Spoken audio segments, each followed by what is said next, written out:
परीक्षा की तैयारी करते हुए और बाकी समय में भी आपकी सोच के ऊपर सब कुछ डिपेंड करता है। यदि आप मान लो तो हार होगी और यदि ठान लो तो जीत होगी। तो हमें सिर्फ हमारी सोच को हमेशा पॉजिटिव रखते हुए आगे बढ़ना है। इन्हीं विचारों के साथ कंपटीशन कम्युनिटी में मैं आपका बहुत बहुत स्वागत करती हूँ। आज हम पढ़ने वाले हैं मध्य प्रदेश में राज व्यवस्था के संबंध पे। देखिए, राजनीतिक व्यवस्था एवं उसके अंगों को हम कवर करेंगे। इसमें देखिए हमें क्या क्या पढ़ना होगा। हम इसमें राज्यपाल, मुख्यमंत्री, मंत्रिपरिषद, राज्य सचिव, इन सारी चीजों के बारे में कवर करेंगे। तो चलिए हमारी पहली स्लाइड की ओर आगे बढ़ते हैं। मध्य प्रदेश की राजनीतिक व्यवस्था एवं उसके अंग। सबसे पहले कि मध्य प्रदेश की राजनीतिक व्यवस्था को कितने भागों में बांटा गया है, कैसे इसे डिवाइड किया गया है, ये चीज हम समझते हुए चलते हैं। मध्य प्रदेश की राज्य विधायिका। देखिए, मध्य प्रदेश की राज्य विधायिका मतलब मध्य प्रदेश का संपूर्ण संचालन किस प्रकार से हो रहा है, तो वो होता है विधानसभा के जरिए। और मध्य प्रदेश में किस प्रकार की विधानसभा है, तो यह एक सदनात्मक विधानसभा है। तो मध्य प्रदेश में एक सदनात्मक विधानसभा है और संविधान के आर्टिकल 168 के तहत मध्य प्रदेश में विधानमंडल का उल्लेख किया गया है कि मध्य प्रदेश में या अन्य राज्यों में एक विधानमंडल बनाया जाएगा। आर्टिकल 168 के तहत।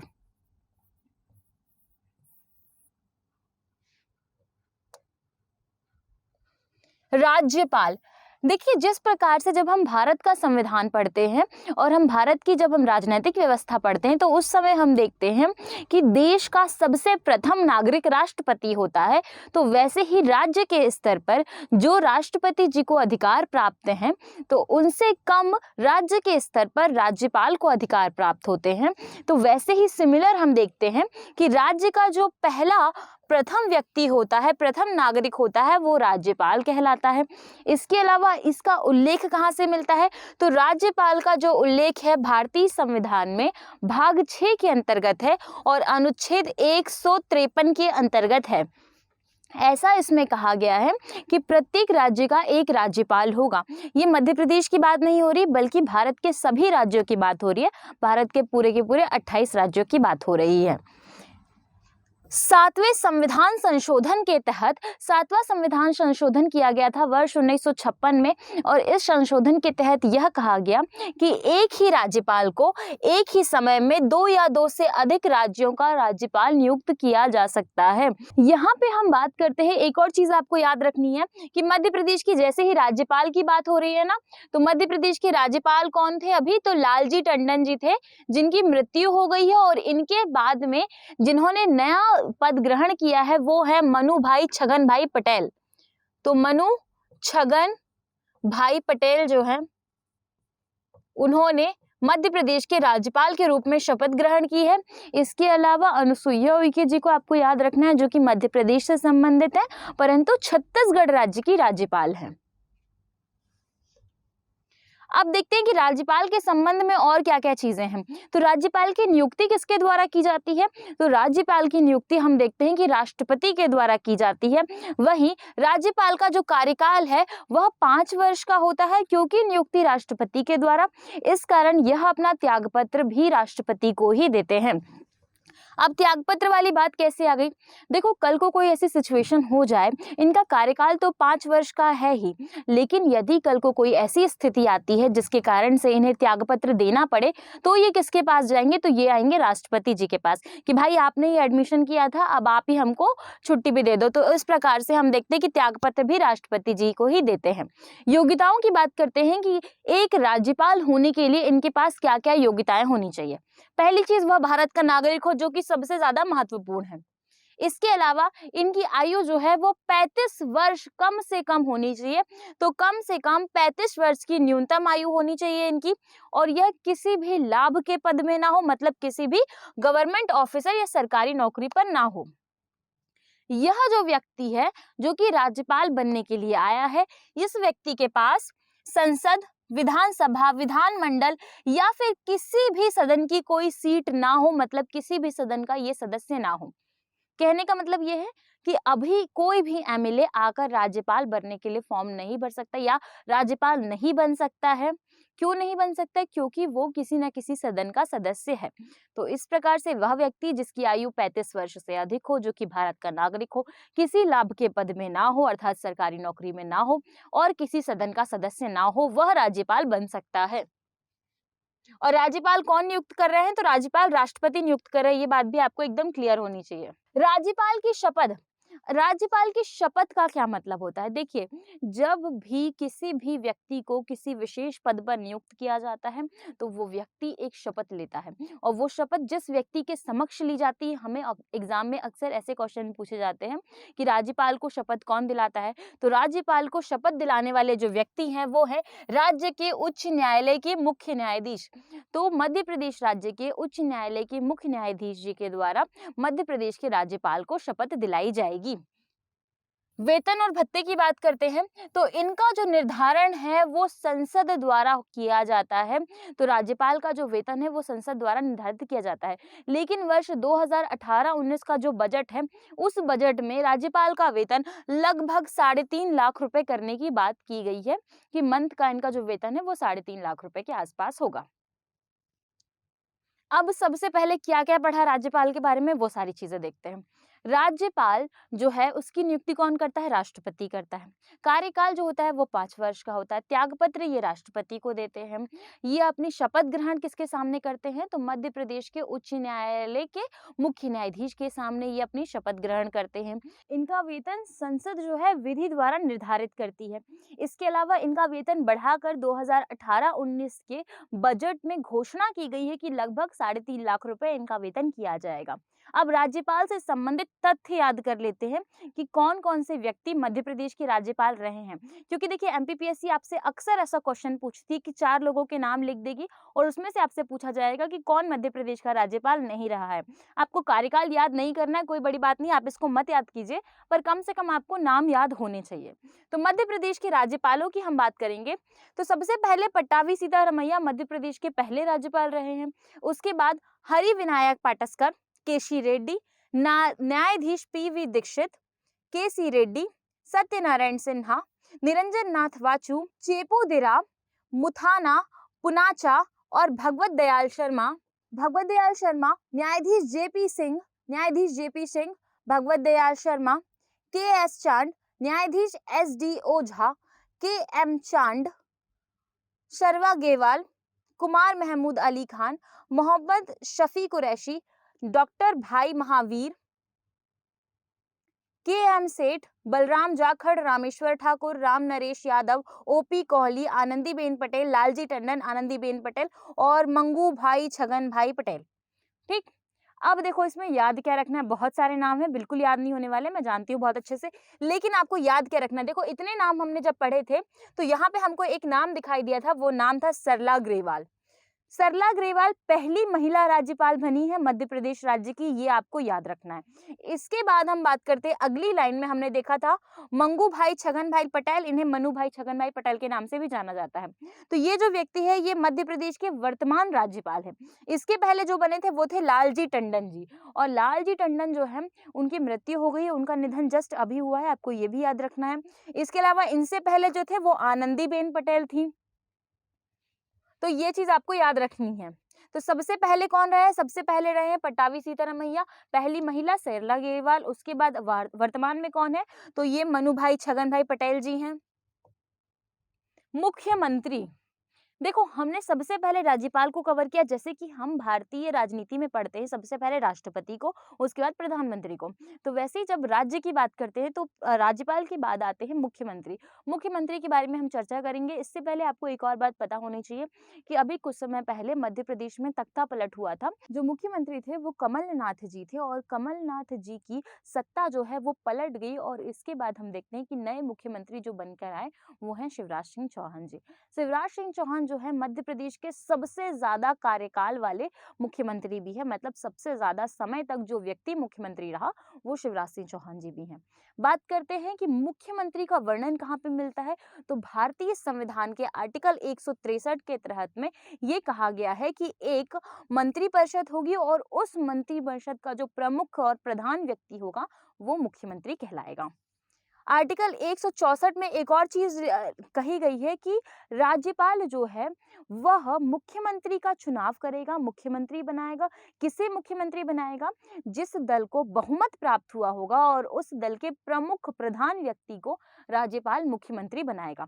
और फिर राज्यपाल जो है वो मुख्यमंत्री की सहायता से अन्य मंत्रियों का चयन भी करेगा।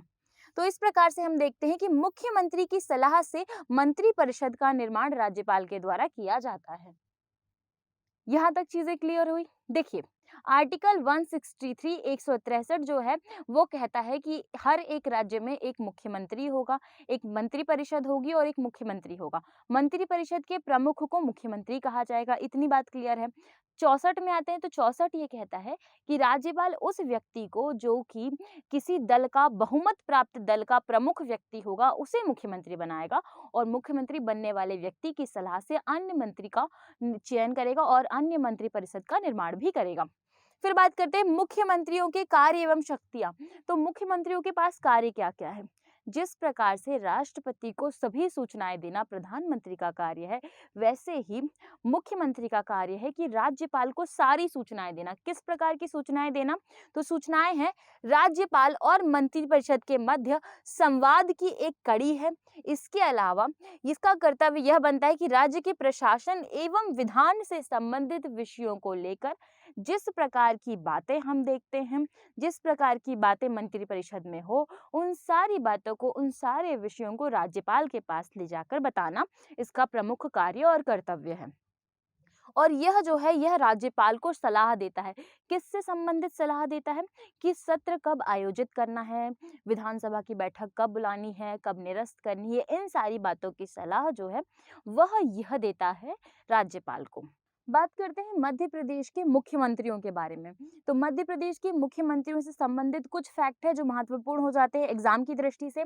तो मध्य प्रदेश के प्रथम मुख्यमंत्री, मध्य प्रदेश के पहले मुख्यमंत्री रहे हैं पंडित रविशंकर शुक्ल जी। पंडित रविशंकर शुक्ल जी बहुत ज्यादा महत्वपूर्ण हो जाते हैं, मध्य प्रदेश के पहले मुख्यमंत्री हैं।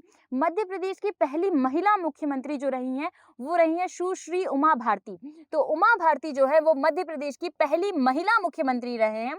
इसके अलावा ऐसे व्यक्ति जिनका कार्यकाल मध्य प्रदेश में सबसे कम रहा है, मतलब सबसे कम समय के लिए मुख्यमंत्री बनने वाले जो व्यक्ति रहे हैं वो रहे हैं अर्जुन सिंह जी। और अर्जुन सिंह जी जो है वो मात्र 1 दिन के लिए मुख्यमंत्री बने थे। इसके अलावा एक चीज और आपको याद रखनी है कि जब सबसे कम समय वाला पूछ लिया तो सबसे लंबा कार्यकाल भी पूछा जा सकता है। तो सबसे लंबा कार्यकाल जो है वो शिवराज सिंह चौहान जी का रहा है।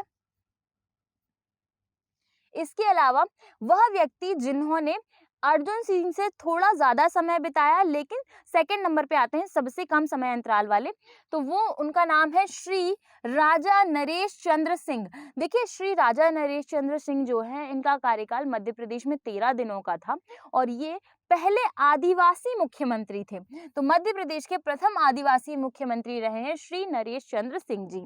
इसके अलावा श्री अर्जुन सिंह जो हैं ये वही हैं जिनके समय में भोपाल गैस त्रासदी हुई थी और भोपाल गैस त्रासदी के लोगों को बचाने के लिए, जो इस त्रासदी में पीड़ित हुए थे उन्हें बचाने के लिए ऑपरेशन चलाया गया था जिसका नाम था ऑपरेशन फेथ। और ये गैस त्रासदी क्यों हुई थी? देखिए, 1984 में मिथाइल आइसोसाइनाइड गैस के रिसाव के कारण ये बहुत बड़ी गैस त्रासदी हुई थी। इस त्रासदी में बहुत सारे लोगों की मृत्यु हो गई थी। ये कारखाने का नाम क्या था? तो यूनियन कार्बाइड नाम का एक कारखाना था जहां से ये गैस त्रासदी हुई थी। इसके अलावा अर्जुन सिंह के ही समय पर एक फीमेल डाकू जिनका नाम है फूलन देवी, तो फूलन देवी जो है इनका आत्मसमर्पण भी हुआ था और फूलन देवी जो है वो चंबल की बागी थी और चंबल की डाकू थी। तो इनका आत्मसमर्पण भी अर्जुन सिंह के समय में ही हुआ था। अब देखेंगे मध्य प्रदेश में कौन कौन से मुख्यमंत्री रहे हैं, कौन कौन से महत्वपूर्ण हैं। सबसे पहले पंडित रविशंकर शुक्ल, बहुत ज्यादा महत्वपूर्ण है, आपको याद होना चाहिए। भगवत राव मंडलोई, अन्ना भाऊ मंडलोई। देखिए, एक चीज और याद रखना है ना, पंडित रविशंकर शुक्ल जी हैं, ये जो पंडित रविशंकर शुक्ल जी हैं इन्होंने अपना कार्यकाल पूरा नहीं कर पाए थे। ये देखिए 1 नवंबर 1956 में ये मुख्यमंत्री बने, वहीं 31 दिसंबर 1956 में इनकी मृत्यु हो गई, तो ये कार्यकाल पूरा नहीं कर पाए। इसके बाद भगवत राव मंडलोई जी जो थे उन्हें बनाया गया था मध्य प्रदेश का मुख्यमंत्री। और इसके बाद हम देखते हैं कैलाश नाथ काटजू, और फिर से कैलाश नाथ काटजू भगवत राव मंडलोई, पंडित द्वारिका प्रसाद मिश्र, पंडित द्वारिका प्रसाद मिश्र, गोविंद नारायण सिंह, राजा नरेश चंद्र सिंह, श्यामा चरण शुक्ल, प्रकाश चंद्र सेठी, श्यामा चरण शुक्ल, कैलाश चंद्र जोशी, फिर वीरेंद्र कुमार सकलेचा और सुंदर लाल पटवा। देखो अभी तक कोई महिला नहीं मिली है, लेकिन एक चीज हमें मिली जो है राष्ट्रपति शासन। तो मध्य प्रदेश में लगने वाला पहला राष्ट्रपति शासन कब लगा था? तो ये लगा था 1977 में। किसके समय में? आप उसके ऊपर देख लीजिए किसके समय में, तो श्यामा चरण शुक्ल जी के समय में लगा था मध्य प्रदेश का पहला राष्ट्रपति शासन। इसके बाद बात करेंगे, फिर से एक और राष्ट्रपति शासन लगा जो कि लगा है 1980 में, और ये किसका समय चल रहा था? तो देखिए ये समय चल रहा था सुंदरलाल पटवा जी का। अर्जुन सिंह, मोतीलाल वोरा, श्यामा चरण शुक्ल, सुंदरलाल पटवा, दिग्विजय सिंह, उमा भारती। तो मतलब हम देख रहे हैं कि अभी जाकर वर्ष 1956 में जब से मध्य प्रदेश बना है, तब से अभी जाकर वर्ष 2004 में मध्य प्रदेश को पहली महिला मुख्यमंत्री बनी, जो कि उमा भारती जी बनी। इसके अलावा 2 राष्ट्रपति शासन लग चुके हैं, एक लगा है 1977 में और दूसरा लगा है 1980 में।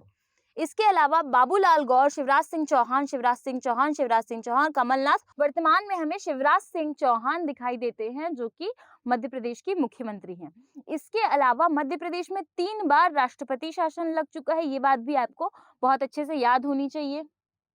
मंत्री परिषद की बात करते हैं, तो मुख्यमंत्री जिस परिषद का अध्यक्ष या प्रधान होता है वही मंत्री परिषद कहलाती है। मंत्री परिषद का गठन किसके द्वारा किया जाता है? तो मंत्री परिषद का जो गठन है वो राज्यपाल के द्वारा किया जाता है। किसके निर्देशन पर? तो मुख्यमंत्री के निर्देशन पर। मंत्रियों की 3 श्रेणियां होती हैं। ये 3 श्रेणियां कौन सी? पहले मंत्री जो है वो कहलाते हैं कैबिनेट मंत्री, जो कि मंत्रिमंडल के सीधे सदस्य होते हैं। दूसरे होते हैं राज्य मंत्री, और तीसरे होते हैं राज्य मंत्री वितंत्र प्रभाव। देखिए वितंत्र प्रभाव के जो मंत्री होते हैं वो स्वतंत्र रूप से कार्य करते हैं, वही जो राज्य मंत्री हैं वो कार्य करते हैं और अपनी जो सूचना है वो कैबिनेट मंत्री को देते हैं। फिर बात करेंगे वेतन और भत्तों की। तो मध्य प्रदेश में जो मंत्रिमंडल है, इस मंत्रिमंडल का जो वेतन और भत्ते का जो कार्यक्रम है वो पूरा का पूरा विधानसभा द्वारा निर्धारित किया जाता है, और इस मंत्रिपरिषद का जो कार्यकाल है वो 5 वर्ष होता है। लेकिन मंत्रिपरिषद भंग भी हो सकती है और इसे निरस्त भी किया जा सकता है, ये बात भी आपको याद रखनी है। मध्य प्रदेश में प्रोटेम स्पीकर की बात करते हैं कि राज्य में प्रोटेम स्पीकर का क्या काम है। देखो विधानसभा का ये एक अस्थायी सदस्य होता है। पहले याद रखना, अस्थायी का मतलब है स्थायी न होना, तो अस्थायी सदस्य होता है। इसके अलावा जब नवनिर्मित सदस्य विधानसभा में आते हैं तो पहले सत्र में, मतलब प्रथम सत्र में नवनिर्मित सदस्यों को शपथ दिलाने का कार्य जो है ये प्रोटेम स्पीकर के द्वारा कराया जाता है। इसके अलावा स्थायी सदस्य की नियुक्ति होने तक, मतलब जो व्यक्ति स्थायी सदस्य बनेगा उस सदस्य की नियुक्ति होने तक विधानसभा का पूरा संचालन जो है वो प्रोटेम स्पीकर के द्वारा किया जाता है। इसके अलावा मध्य प्रदेश विधानसभा के प्रथम प्रोटेम स्पीकर जो है श्री काशी प्रसाद पांडे जी रहे हैं। नेता प्रतिपक्ष, अब नेता प्रतिपक्ष कौन है? देखिए जो भी सत्ता चल रही है उस सत्ता के जस्ट विपरीत में जो विपक्ष में जो दल है उस दल का प्रमुख व्यक्ति नेता प्रतिपक्ष कहलाता है। फॉर एग्जाम्पल के लिए मध्य प्रदेश में यदि अभी शिवराज सिंह चौहान जी की सरकार चल रही है तो नेता प्रतिपक्ष कौन सा होगा? जो दल होगा वो कांग्रेस होगा, और कांग्रेस के प्रमुख कौन? कमलनाथ जी नेता प्रतिपक्ष कहलाएंगे। ठीक, तो बात करते हैं विपक्षी दल का नेता प्रमुख जो है नेता प्रतिपक्ष कहलाता है। इसका प्रमुख कार्य क्या रहता है? ये कमियां निकालता है। जो सरकार अभी चल रही है उस सरकार की कमियां, उसकी गतिविधियों पर प्रश्न विधानसभा में यह व्यक्ति करता है। तो इसका प्रमुख कार्य होता है सत्ता पक्ष की कार्यप्रणाली पर निगरानी रखना तथा सत्ता पक्ष की गतिविधियों पर प्रश्न करना। मध्य प्रदेश विधानसभा के प्रथम नेता प्रतिपक्ष की जब हम बात करते हैं तो विश्वनाथ यादव तामसकर जो है प्रथम नेता प्रतिपक्ष कहलाते हैं। इसके अलावा जब पहली महिला की बात करेंगे कि पहली महिला नेता प्रतिपक्ष कौन है, तो श्री जमुना देवी पहली महिला नेता प्रतिपक्ष कहलाएंगी मध्य प्रदेश से संबंधित। मध्य प्रदेश में राष्ट्रपति शासन, देखिए, राष्ट्रपति शासन का मतलब क्या होता है? जब किसी राज्य में कोई ऐसी सिचुएशन हो जाए जब वह सत्ता को निरंतर ना चला पाए या सारी चीजें कंट्रोल ना कर पाए, तो उस समय में राष्ट्रपति शासन लगता है। राष्ट्रपति शासन का उल्लेख जो है वो भारतीय संविधान में आर्टिकल 356 में किया गया है और राष्ट्रपति शासन लागू करने का अधिकार इसी आर्टिकल के तहत दिया गया है। मध्य प्रदेश में राष्ट्रपति शासन की बात करेंगे तो मध्य प्रदेश में 3 बार राष्ट्रपति शासन लगा है। पहला जो लगा है वो लगा है 1977 को, तो 1977 में पहला राष्ट्रपति शासन, उसके बाद 1980 में, उसके बाद 1992 में तीसरा राष्ट्रपति शासन लगा है। तो मध्य प्रदेश में 3 राष्ट्रपति शासन लगे हैं, 1977, 1980 और 1992। विधानसभा, विधानसभा की जब हम बात करते हैं कि मध्य प्रदेश में विधानसभा की क्या स्थिति रही है, देखो थोड़ा कठिन है, ये थोड़ा बहुत ज़्यादा डिटेलिंग है। तो विधानसभा की स्थिति आपको कैसे याद रखनी है? भारत जब आज़ाद हुआ तो 1947 में भारत के आज़ाद होने के बाद भी मध्य प्रदेश में पार्ट ए, बी और सी की व्यवस्था थी, हमने पढ़ा था। 1953 में हमने फजल अली आयोग का देखा था निर्माण। उसके बाद 1956 में जब मध्य प्रदेश नवनिर्मित गठित किया गया तो उस समय मध्य प्रदेश के विभिन्न घटकों को, जिसमें से मध्य भारत, विंध्य क्षेत्र और भोपाल प्रमुख घटक थे, इनकी अपनी विधानसभाएं थी और उन सभी विधानसभाओं को मर्ज करके एक नई विधानसभा का निर्माण किया गया और एक नई विधानसभा बनाई गई जो कि मध्य प्रदेश की पहली विधानसभा थी। तो पहली विधानसभा कब निर्मित हुई? 1 नवंबर 1956 को, क्योंकि मध्य प्रदेश 1 नवंबर 1956 को बना। इसके बाद इसी विधानसभा का पहला अधिवेशन हुआ जो कि 17 दिसंबर 1956 को हुआ। तो 17 दिसंबर 1956 को यह अधिवेशन प्रारंभ हुआ और ये हुआ था 17 जनवरी तक। तो पूरा का पूरा 1 महीने चलने वाला यह अधिवेशन मध्य प्रदेश का पहला विधानसभा अधिवेशन कहलाता है। बात क्लियर समझ में आ रही है? देखिए, मध्य प्रदेश के निर्माण में भोपाल, विंध्य क्षेत्र, मध्य भारत का जो क्षेत्र था, इन सब की छोटी छोटी अपनी विधानसभाएं पहले से थी। तो उन सभी विधानसभाओं को मर्ज करके एक नई विधानसभा का निर्माण किया गया। अब इस विधानसभा की स्थिति क्या थी, हम ये देखते हैं। जब विधानसभा का निर्माण किया गया तो उस समय विधानसभा में कितनी सीट थी? तो उस समय में विधानसभा में सीट थी हमारे पास, देखो 230 हमारे पास अभी है और 90 हमारे पास पहले थी। तो इसका मतलब हमारे पास कितनी सीट थी? 320 के आसपास। तो हमारे पास 320 सीट थी और इसमें एक सीट एंग्लो इंडियन की आप और जोड़ लो, तो 320 321 सीटों के साथ हमारी विधानसभा का निर्माण किया गया था। लेकिन इसके बाद हमने छत्तीसगढ़ को अपनी विधानसभा की कुछ सीट दी और छत्तीसगढ़ को कितनी सीटें गई? तो छत्तीसगढ़ को 90 विधानसभा सीट हमने दे दी थी। ठीक, तो मध्य प्रदेश में कुल विधानसभा सीट कितनी है वर्तमान में? 230 है। विभाजन के पहले कितनी थी? तो 320 थी, जिसमें से 90 हमने किसको दी? छत्तीसगढ़ को दी है। राज्यसभा सीट की बात करेंगे तो राज्यसभा की 11 सीटें हैं, लोकसभा की 29 सीटें हैं। और कैसे याद रखना, अच्छे से समझना आप, ठीक है। मध्य प्रदेश की सबसे पहले विधानसभा सीट कितनी थी? 320 थी। विभाजन के बाद जब छत्तीसगढ़ से हमारा विभाजन हुआ तो उस समय हमने 90 सीट जो थी वो छत्तीसगढ़ को दी। इस कारण से हमारे पास अभी बची है 230 सीटें। ठीक, तो 230 सीटें हमारे पास अभी बची हैं, 320 हमारे पास थी, 90 हमने छत्तीसगढ़ को दे दी। अब राज्यसभा, लोकसभा और विधानसभा की सीटों की बात करते हैं। विधानसभा हमने देख लिए कि 230 है। राज्यसभा की बात करते हैं तो राज्यसभा में बहुत कम सीटें होती हैं, तो राज्यसभा में कम सीटें होने के कारण 11 सीटें हमें राज्यसभा की मिली। और लोकसभा की बात करेंगे तो लोकसभा में मध्य प्रदेश की 29 सीटें हैं। इसके अलावा 2 चीजें आपको और याद रखनी है कि जो 230 सीटें हमारे पास विधानसभा की हैं, इन 230 सीटों में भी एसटी और एससी का आरक्षण है। अब एसटी एससी आरक्षण कितना है? तो देखिए, एसटी को 47 सीटें मिली है, वहीं 35 सीटें जो है वो एससी को मिली है, इसमें से 230 में से। यह पूरी सिचुएशन हमें मध्य प्रदेश की विधानसभा की दिखाई देती है।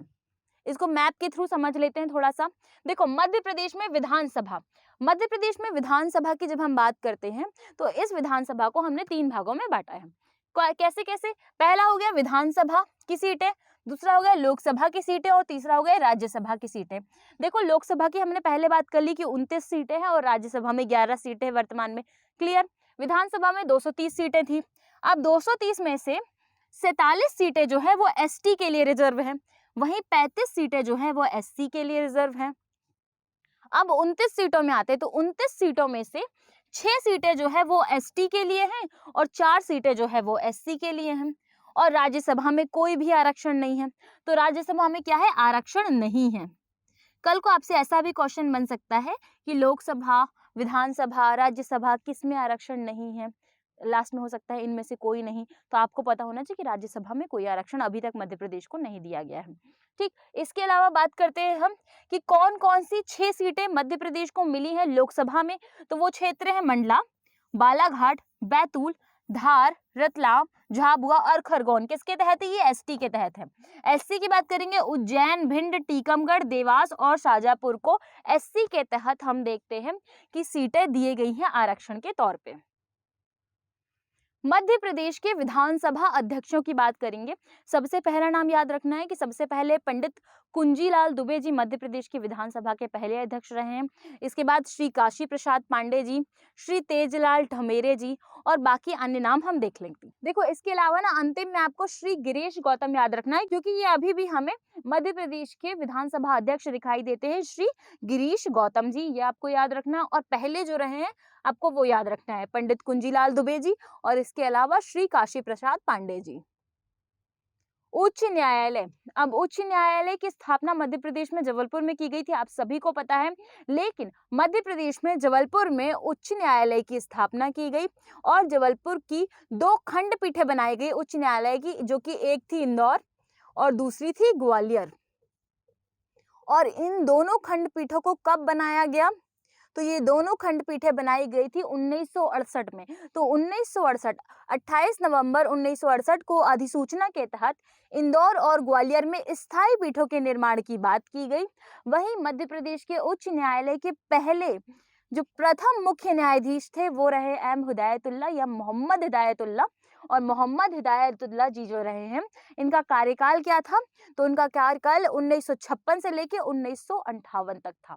तो 1956 से 1958 तक ये मध्य प्रदेश के हमें दिखाई देते हैं उच्च न्यायालय के मुख्य न्यायाधीश। इस प्रकार से हमने मध्य प्रदेश से संबंधित काफी सारी चीजें समाप्त कर ली। हम आपसे मिलेंगे अब नेक्स्ट वीडियो में। आपको हमारी वीडियोस कैसी लग रही हैं हमें कमेंट पे जरूर बताइए, और यदि आपको अभी भी कोई कंफ्यूजन है तो आप हमसे बिल्कुल पूछ सकते हैं, हम उसका आंसर आपको जरूर देंगे। Thank you so much.